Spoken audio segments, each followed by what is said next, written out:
Hi guys, कैसे हो सब। आज डे 2 है लीड कोड चैलेंज सॉल्व करने का। ठीक है, अभी हम लोग सॉल्व करेंगे 735 straight collision problem leet code का, जिसमें जो बहुत इंटरेस्टिंग क्वेश्चन है और उसमें 7.2 के लाइक्स मिले हैं और इसमें एक डेटा स्ट्रक्चर यूज हुआ है जो मैं आपको बाद में बताऊंगा। ठीक है, तो चलते सीधे डिस्क्रिप्शन डिस्कस करते हैं। तो क्या होगा, तुम्हारे पास एक एरे दिया होगा, एरे का जो वेरिएबल नेम है वो स्ट्रैट्स है और उसमें तुमको positive number and negative number both, मतलब positive and negative both number दिए होंगे। ठीक है, एग्जाम्पल में जैसे यहाँ पे हो गया 10, -5 एंड 10। ठीक है, अभी नेगेटिव साइन बेसिकली तुमको ये बताता है कि तुमको लेफ्ट में जाना है, बेसिकली इधर जाना है, और पॉजिटिव साइन ये बताता है कि तुमको राइट में जाना है। ठीक है, और हमको आंसर में ये देना है कि कोलिजन के बाद कितने एलिमेंट जो कितने स्ट्रैट वो बचेंगे, वो एक्सप्लोड नहीं होंगे, ये आंसर भेजना है। तो बेसिकली इसके लिए तुम्हारा आंसर हो जाएगा 10 एंड 10। ठीक है, तो अगर इस प्रॉब्लम को ध्यान से देखोगे तो हमारे पास कुछ पॉइंट्स है जिसको नोट करना है। ठीक है, पहला पॉइंट ये है कि साइन ये बताता है तुमको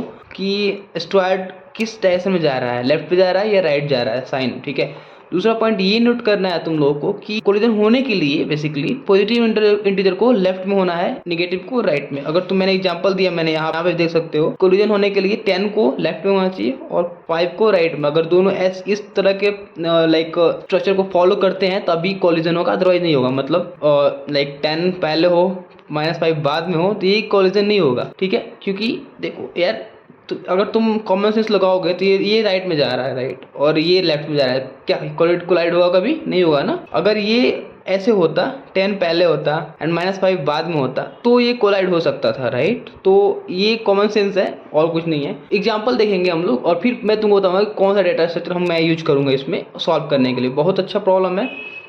तो देखो यहाँ पे एग्जांपल देखो, 10, -5 और 10। अगर तुम इसको देखोगे तो 10 बेसिकली जा रहा है राइट में, -5 लेफ्ट में जा रहा है, तो ये और दोनों एक्सप्लोड हो जाएंगे। एक्सप्लोड होने के बाद अगर तुमको पूछूं कि कौन सा एस्ट्रॉयड बचेगा, तो तुम ऑब्वियसली कहोगे 10। क्यों? क्योंकि 10 बड़ा है 5 से, राइट। तो 10 बचेगा मेरा। और फिर ये 5 एक्सप्लोड हो गया, अभी देख रहे थे हम लोग। फिर 10 पे हम लोग गए, क्या 10 एक्सप्लोड हुआ? क्या 10 किसी कोलाइड करेगा? क्या नहीं करेगा। तो हमारा जो आंसर हो जाएगा वो ये हो जाएगा, राइट। अभी एक चीज और देखो, यहाँ पे 10 +2 +3 +4 -5 एंड 20, ये एग्जाम्पल है। अब तुमको मैं पूछूंगा कि कौन सा आंसर आएगा, क्या आंसर आएगा इसका, तो मेरा आंसर ये 10 और 20 आएगा। क्यों आएगा? क्योंकि देखो यार, 10 राइट में जा रहा है, कोलाइड का स्पीड सबका सेम है, ये इंपॉर्टेंट पॉइंट है। सब सारे स्टूडेंट का स्पीड सेम है, तो कोलाइड करने का चांस ही नहीं है, बस वेटेज डिफरेंट है। ये इधर जा राइट में जा रहा है, ये राइट में जा रहा है, ये भी राइट में जा रहा है। -5 है जो, वो लेफ्ट में जा रहा है। तो तुम देखोगे कि -5 4 से जा रहा है, तो बेसिकली ये दोनों कोलाइड हो जाएंगे। तो बचेगा क्या? -5 बचेगा यहाँ पे, राइट। फिर इसको +3 भी सेम स्पीड से आ रहा है, तो ये दोनों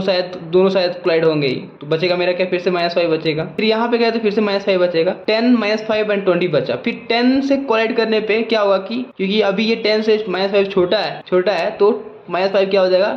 एक्सप्लोड हो जाएगा। 10 वैसा का वैसा रहेगा। लेकिन इस केस में 2, 3, 4 ये सारे क्या थे, लाइक -5 से छोटे थे, तो क्या हुआ कि सारे एक्सप्लोड हो गए और -5 बच गया, राइट। एग्जांपल 3 में देखते हैं, वो तुमको एक चीज और दिखाई देगा, वो तुमको समझाना है। 10 एंड -10, इसमें क्या आंसर होगा? आंसर होगा तुम्हारा नहीं, कुछ भी नहीं बचेगा। क्यों नहीं बचेगा? क्योंकि ये बोल रहा है, अगर तुम डिस्क्रिप्शन पढ़ोगे, ये बोल रहा है कि अगर दो एस्ट्रॉयड का जो है साइज जो है बेसिकली सेम है और वो अपोजिट डायरेक्शन में जा रहे हैं, तो दोनों एक्सप्लोड हो जाएंगे और कुछ भी नहीं बचेगा। ठीक है, अगर तुम इस एग्जांपल को देखोगे तो ये हम लोग एक ये डिनोट करता है या ये इंडिकेट करता है कि कौन सा डेटा स्ट्रक्चर यूज होगा। मैं तुमको बताता हूँ कौन सा होगा। सोचो तुम यहाँ पे कि -5 इंडेक्स पे हो तुम, ठीक है। अब तुमको पता करना है कि उसके नीचे वाले जो एलिमेंट है वो उससे बड़ा है या छोटा है या उसके इक्वल है, पता करना है, राइट। नीचे वाले जो नहीं कि अभी सीरियल में दिख रहा है, ये सीरियल वाइज ना दिखे, ये भी हो सकता है, राइट। जैसे मैं बोलूँ यहाँ पे ये -4 है और ये +4 समझ लो। तो सोचो कि -4 एंड +4 तो एक्सप्लोड होकर खत्म हो गया।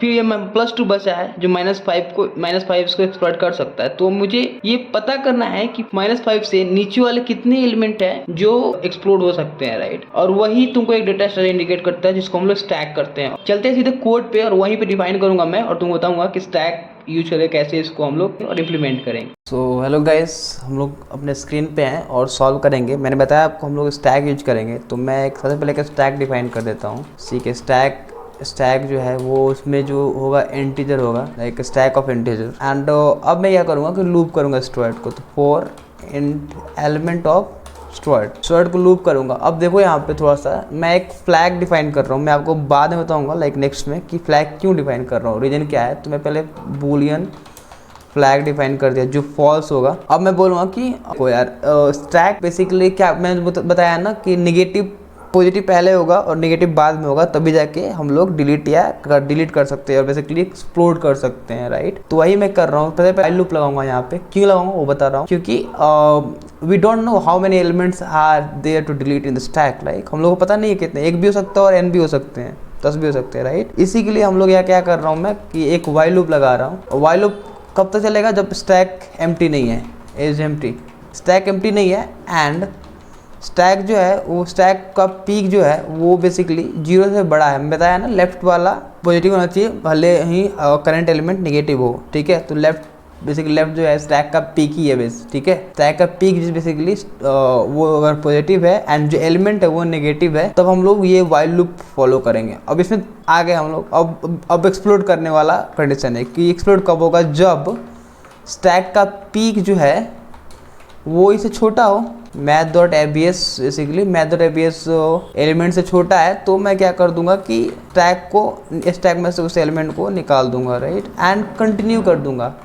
कंटिन्यू इसलिए कर रहा हूँ क्योंकि आगे भी हो सकता है कि इसके स्टैक में और भी एलिमेंट है जो करंट एलिमेंट्स, करंट इंडेक्स पे जो एलिमेंट है उससे छोटा हो यहाँ पे, राइट, इस एलिमेंट से छोटे हो। इसलिए मैं कंटिन्यू करूँगा क्योंकि आगे वाला जो स्टेप है वो इंटरेस्टिंग है। देखो, अगर स्टैक जो डॉट पिक जो है वो है इक्वल है math.abs करंट एलिमेंट के, इसका मतलब है कि वो दोनों एक्सप्लोड हो जाएंगे, मतलब कुछ भी नहीं होगा। तो सबसे पहले st.pop और फ्लैग हो जाएगा, ये फॉल्स हो जाएगा और यहाँ पे ब्रेक कर देंगे क्योंकि आगे व्हाइल लूप लगाने की कोई जरूरत नहीं है क्योंकि वो करंट एलिमेंट वो भी तो एक्सप्लोड हो गया ना, तो फिर आगे क्यों हम लोग जाएंगे, राइट। इसलिए मैंने उस लूप को ही ब्रेक कर दिया। अब मैं बोलूँगा कि flag is equal to true. अगर फ्लैग ट्रू है तो आप st.push करो, st.push that particular element, right.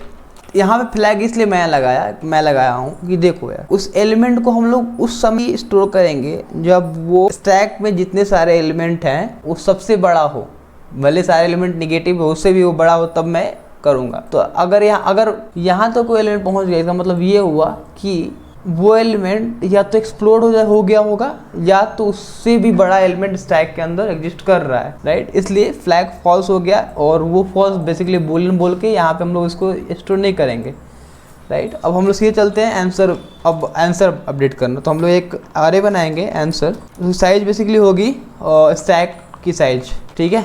अब मैं बोलूँगा कि वाइल स्टैक जो है वो एम्प्टी नहीं है, मैं क्या करूँगा, आंसर ऑफ आई बेसिकली क्या है, इंडेक्स है, int i is equal to st.size -1। I जो है i माइनस वो क्या करेगा, st.pop कर देगा और हम लोग यहाँ पे आंसर रिटर्न कर देंगे। हो गया, i माइनस मैंने यहाँ पे कर दिया, सॉरी फॉर दैट। ओके, मैंने यहाँ पे गलत किया है, फ्लैग यहाँ पे ट्रू होगा, फॉल्स नहीं होगा, इसलिए यहाँ पे फट रहा है। अभी हो जाएगा, सी हो गया ना।